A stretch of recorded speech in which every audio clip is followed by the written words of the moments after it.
hari ihame rivuga ngo justice delayed is justice denied. Ni ukuvuga ngo ubutabera buje butinze nta butabera buba burimo, nta butabera buba bwanze gutangwa. Nimba urukiko ruzaba rwategetse yuko ahabwa ingurane mu mafaranga ariko bagasanga yaragiye mu nzu, mu by'ukuri tuvugishije ukuri abenshi bari kuvuga yuko nubwo bari hariya muri aya mazu ari amaburakindi. Muri icyo gihe umujyi wa Kigali niwe uzaregera icyo cyemezo, kuko umuturage uzajurira icyo cyemezo cyamuhaye ingurane, ariko umuturage azaba afite uburenganzira, kuko uyu munsi uretse kuba ari muri iriya nzu n'ayo masezerano abenshi ntibayafite, n'abayafite bavuga yuko bayakoresheje ku gahato.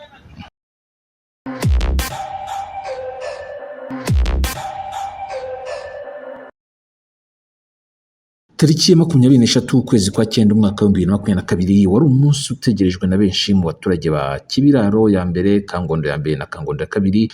Uyu munsi wari utegerejwe na benshi kubera ko ari umunsi w'urubanza rwabo.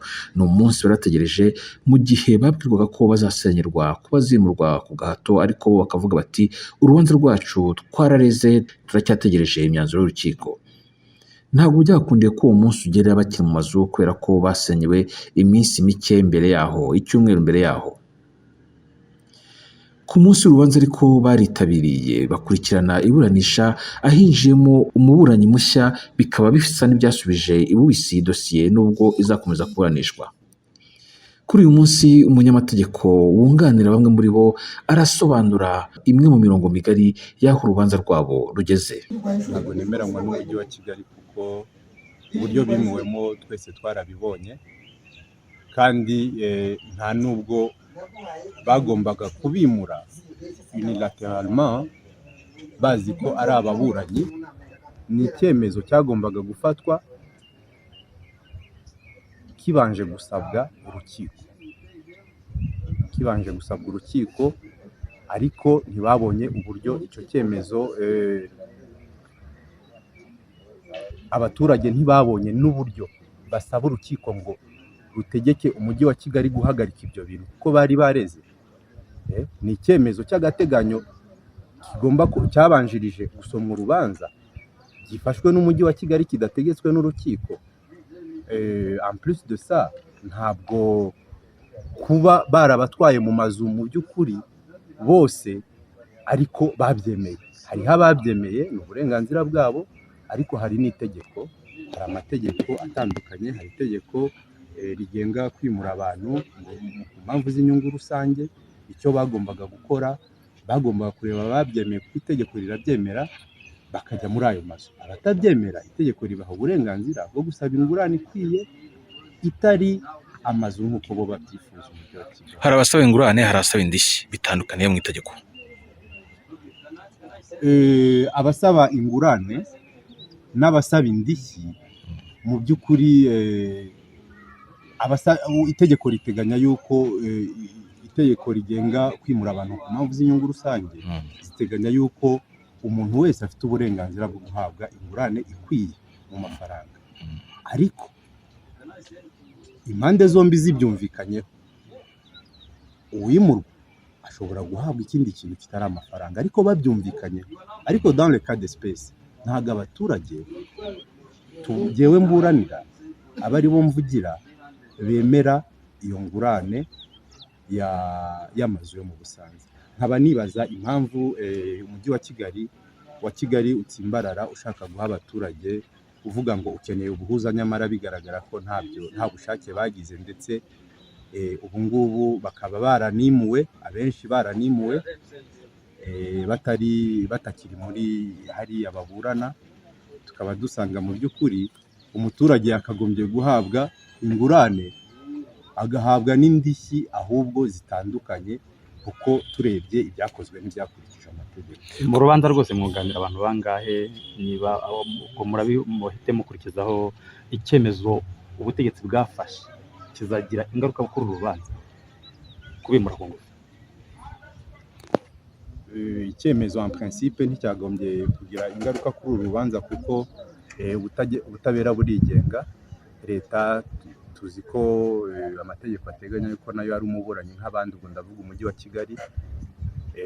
tugasanga kitakagombye kugira ingaruka kuri uru rubanza. En principe umucamanza akazaca urubanza uko amategeko abiteganya atitaye ku cyemezo cyafashwe, kuko dusanga icyo cyemezo cyarafashwe n'umujyi wa Kigali ariko ntabwo umucamanza ari liye n'icyo cyemezo cyafashwe. ubu bizagaragara ko nunganira bangahe mu rubanza rwose? Bongeye nunganira abaturage 18 muri uru rubanza. ubu urukiko ruzategeka ko ahabwa ingurane ikuye mu mafaranga kandi bikagaragara ko yamaze gusinyishwa ku ngufu, niko babyita, gusinyishwa ku gahato ko yakiriye ingurane y'inzu.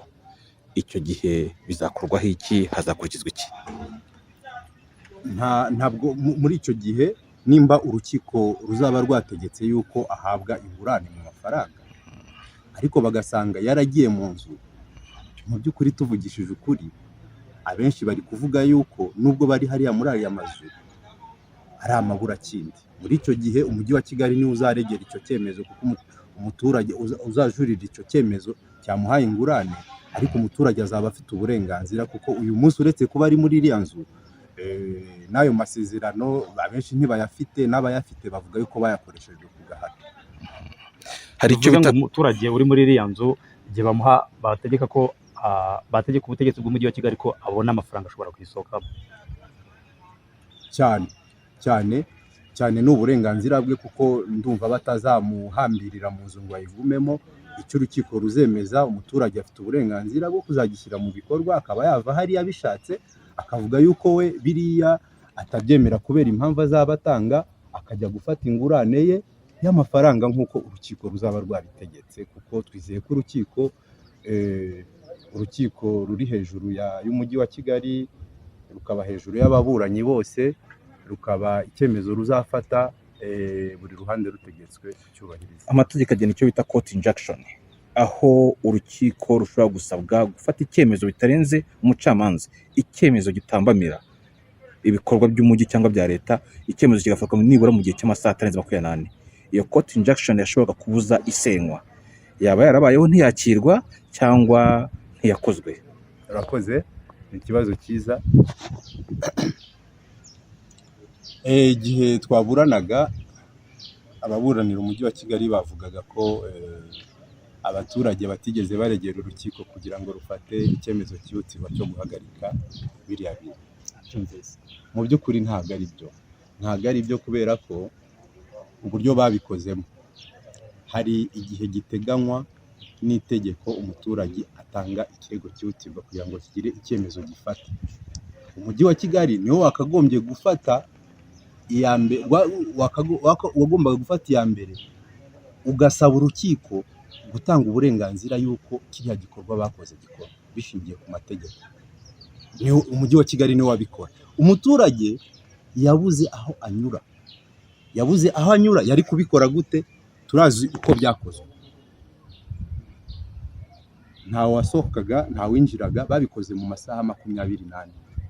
Muri icyo gihe rero murumva ko umuturage atashoboraga kugenda ngo atange ikirego mu rukiko, ngo urukiko rube rwahagarika ibyo bintu. Bikozwe mu masaha 24, nta winjira nta usohoka, ndumva bitari gukunda. Igihe mwahabwa ubutabera mutakishimira, kandi rimwe na rimwe imanza nk'izi zikunda kuba inkiko zikunda kuzigira kwako n'ibita ngo jurisprudence, aho ngaho bibaye mu buryo mutishimiye wenda, ariko abaturage bakaguma hariya, ingingo yo kwimura abantu ku bikorwa by'inyungu rusange, ibyo byaba inyuze bite? Tuzakira icyemezo cy'ubutabera. Ku rwego rwa mbere nitutishimira imikirize tuzajurira tugeze ku rwego rwa nyuma. Icyo inkiko z'u Rwanda zizategeka ku rwego rwa nyuma tuzacyakira nk'ubutabera, ko twubahiriza tukemera ibyemezo by'inkiko. Urwego rwa mbere rumaze imyaka 5 isaga, kuva tariki ya 7 z'ukwa 11 2018 tugeze 23 z'ukwa 9 2022.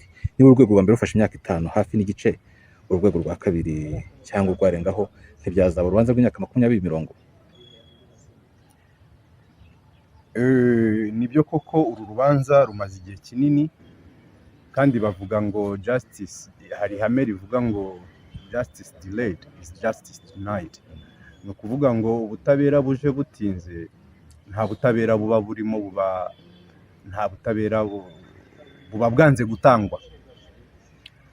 Ni ukuvuga ngo twizere yuko uru rubanza ku rwego rwa mbere ruzasomwa, nihaba kujurira ntabwo duhamya ko bizatinda. Nanone twizeye ko ku rwego rwa kabiri wenda abacamanza bazabyihutisha cyane, ko bizaba ari ukugaragaza impamvu z'ubujurire ku bajuriye, kandi ihame rikaba ari uko impamvu imanza zigomba kwihuta. Turumva bizagenda neza. Tugana ku musozo, hari ibintu bitatu mu bwishyu umuturage abasha kubona.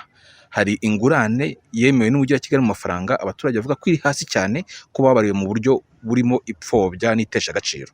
Hakaba ingurane umuturage abara ahereye kuri contre expertise, we niba yarabariye miliyoni 7, contre expertise ibara miliyoni 80, akaba ari iyo ngurane abara yanaregeye mu rukiko. Hari icya gatatu cy'ingurane ikwiye yongeyeho ndishyi n'agaciro k'ubutaka cyangwa k'umutungo we hagendewe ku gihe tugeze mu ngubu. Ibyo bintu bitatu mwifatwa mu icibwa ry'urubanza no mu kwishyura hazakurikizwa iki? Iyo ni appréciation souveraine y'umucamanza. Twebwe turasaba nk'ababuranyi umucamanza agafata icyemezo ashingiye ku mategeko. Naba ngiye kujya mu ntekerezo y'umucamanza, ubwo nzareba icyemezo kizafatwa, ni abo mburanira nibatahabwa ibyo basaba nk'uko tubyifuza, tuzabijurira nk'uko nabivuze. Ubu ni urubanza rw'amatsinda abiri, ariko hakaba n'urundi rubanza ruzasomwa ku itariki 9 rw'irindi tsinda. Hagati aho urubanza rwagenze rute mu magambo arambuye? Ijwi ry'Amerika ryari rihari. Urukiko rwisumbuye rwa Nyarugenge i Kigali mu Rwanda rwapfunduye urubanza rw'imiryango isaga 75 yari ituye i Nyarutarama hazwi nko muri Banyahe. Uru rubanza rwaburaga igihe gito kugira ngo rusomwe, ariko umujyi wa Kigali usaba ko rusubizwa mu buhuza. Eric Bagira ubusa araduha ibindi bisobanuro. Ibari umujyi wa Kigali wandikiye urukiko rwisumbuye rwa Nyarugenge niyo yabaye intandaro yo gupfundura urubanza rwaburaga igihe gito rugasomwa. Ivuga ko witwa Kabanda Benjamin na bagenzi be bahurijwe mu rubanza rumwe bifuje ubuhuza aho gukomeza mu nkiko. Muri abo harimo witwa Selemani Tuyizere. Umujyi wa Kigali uvuga ko yemeye ubwumvikane ndetse ahita afata inzu mu Busanza. Bwana Tuyizere yatsembeye urukiko ko nta bwumvikane yigeze agirana n'umujyi wa Kigali. Yavuze ko nubwo ari umwe mu bahawe inzu asa n'ucumbikiwe. Umunyamategeko Gabriel Kayinamura yavuze ko umuturage wanditse asaba gusubika urubanza bitakabaye impamvu kuko buri wese aburamye urubanza rwe, bitagombye kugira izindi ngaruka ku manza. Yibutsa ko uwo muturage yandikiye urukiko agaragaza ko umujyi wa Kigali umubeshyera atigeze yifuza ubwumvikane nawo. Kayinamura aravuga ko kuba buri gihe umujyi wa Kigali uhenga hagiye kubaho isomwa ry'urubanza ugahita ugaragaza ko hari abifuje kujya mu buhuza ari ibintu biteye isoni kuko utareshyeshya abaturage bawo. Agasaba urukiko gutesha agaciro icyifuzo cy'umujyi wa Kigali. Cyitwa ubuhuza bakomeza gusaba, twasanze ari ikintu kidashoboka kandi nabo barabizi. Ese bajya guhuza abantu baramaze kubasenyera, uyu munsi bakaba bari bamwe baratwawe mu Busanza, bajya guhuza abantu babonye ko ubuhuza budashoboka, babahuza gute? Turumva ari uburyo bwo kwigiza nkana no gutiza urubanza, ariko twizeye ko umucamanza azafata icyemezo gikwiriye. Umunyamategeko Safari Jean Marie Vianney wunganira umujyi wa Kigali avuga ko kugeza ubu hari abaturage bageze mu nzu ku bwumvikane, bityo ko gupfundura urubanza bifite ishingiro. Avuga ko uwasaba ubuhuza uwo ari we wese urukiko rwabusuzuma. Yavuze ko na mbere y'uko abaturage bimurwa ku bwumvikane nta gihe bigeze batanga ikirego gihagarikisha kubimura mu rukiko rubyange. Kayinamura avuga ko umujyi wa Kigali ukora icyo yise kwigiza nkana mu miburanire.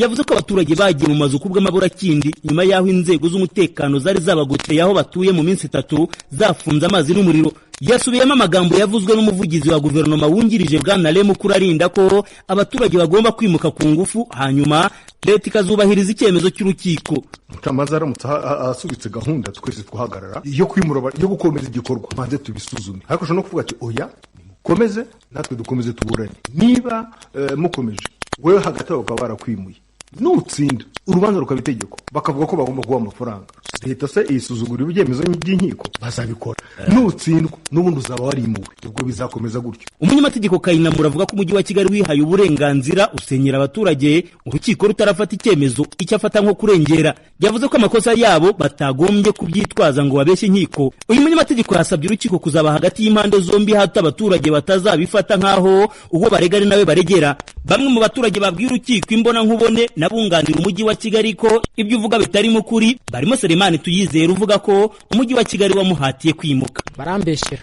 byose mbivuga uko byagenze, uko bantwaye ku mbaraga, uko banyaze ibyangombwa, byose nisobanuye, kandi wabonye ko na perezida w'urukiko nawe yabyakiriye nk'uko nabisobanuye. Ntabwo urukiko rwigeze rwanzura ko ngomba kujya gufata inzu, nta nubwo nigeze ngira nawe amasezerano yuko ngomba kujya gufata inzu. Kugeza ubu urukiko ntirurafata umwanzuro, ntirurasoma urubanza. Biriya rero yavugaga ngo njye numvikanye nabo yambeshyeraga. Madamu Veneranda Mukamazimpaka we ntari mu Busanza kandi yasenyewe mu bandi, nawe yabwiye urukiko mu ijwi ryuje ikiniga ko umujyi wa Kigali utavugisha ukuri. Umva nta neza, kuko iyo batwimura ku neza ntabwo baba baraduhaye inzego z'umutekano.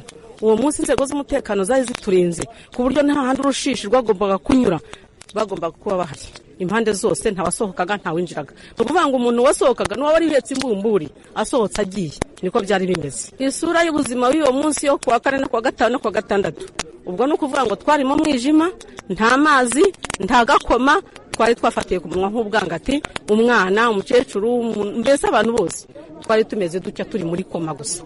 Nk'itsinda ry'abantu 75 bari kuburana harimo n'umushoramari witwa Jean Baptiste Ndanyuzwe. Uyu mwunganira avuga ko yari yaraguze ubutaka abanyahe ku muhanda ashaka kuhubaka sitasiyo z'ibikomoka kuri peteroli. Avuga ko umujyi wa Kigali wamuteshereje agaciro ubutaka umubarira kuri miliyoni 30, wamuhatiye kujya gutura mu Busanza kandi asanzwe afite amagorofa ye.